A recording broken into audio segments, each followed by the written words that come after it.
It happened on the airport's grand staircase. Bright lights, polished marble, and a mother watching her twin daughters being blocked by a flight attendant who stretched her arms like a wall. No warning, no accident, just a sharp, icy voice telling them they didn't belong. The twins froze, confused and frightened, while passengers stared in silence. No one moved. No one helped. A mother's heart broke as her children were treated like intruders, not travelers. What happened after this moment would shake the entire airline industry. Wait a second. Tell us where you're watching from in the comments. And don't forget to subscribe for more powerful stories like this.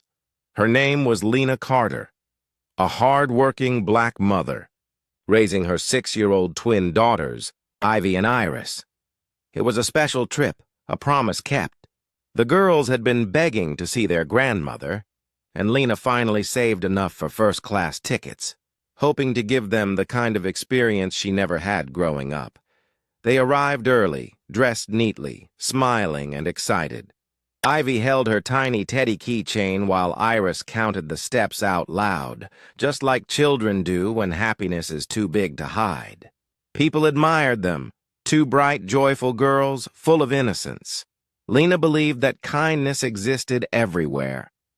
She thought that travel was a window to the world. But the world doesn't treat everyone the same. Not always. As they walked up toward the boarding gate, everything changed. Eyes turned. Whispering began.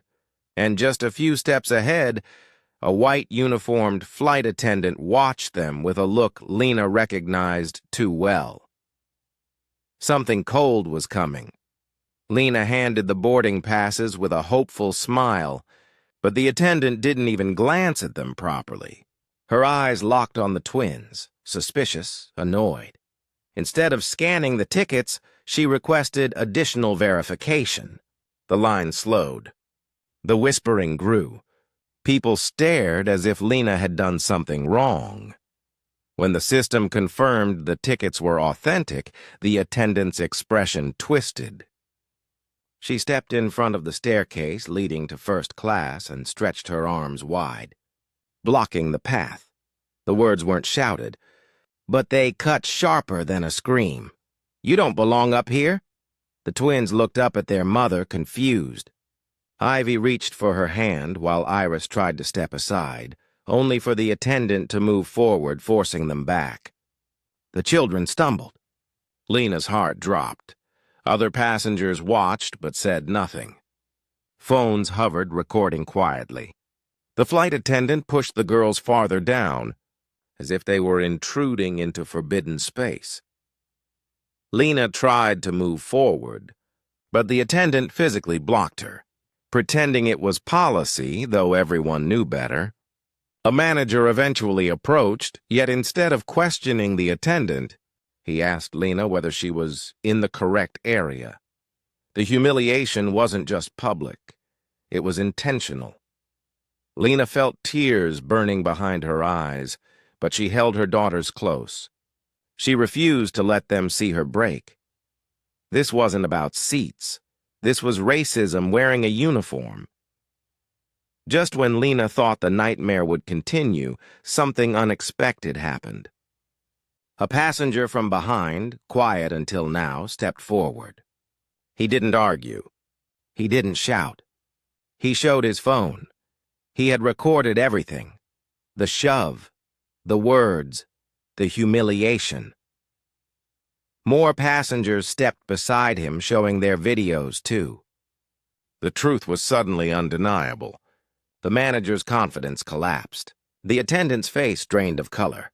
The crowd that once watched in silence now turned against injustice.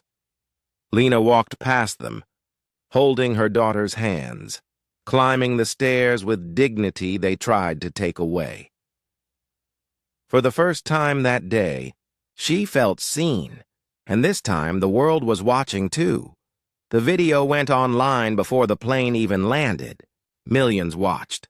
Anger spread like fire. The airline tried to excuse the behavior, but the proof was too clear. Within days, the flight attendant was suspended. The manager was removed. and the airline was forced to issue a public apology. But the most significant change didn't happen on paper. It happened in hearts. Ivy and Iris learned that racism is real, but silence is a choice. People can speak. People can stand up. Justice is possible when even one voice refuses to stay quiet. Lena didn't just reclaim her dignity, she sparked a movement, and now the question remains. How many more families must suffer before the world finally learns that every child? Where are you watching from?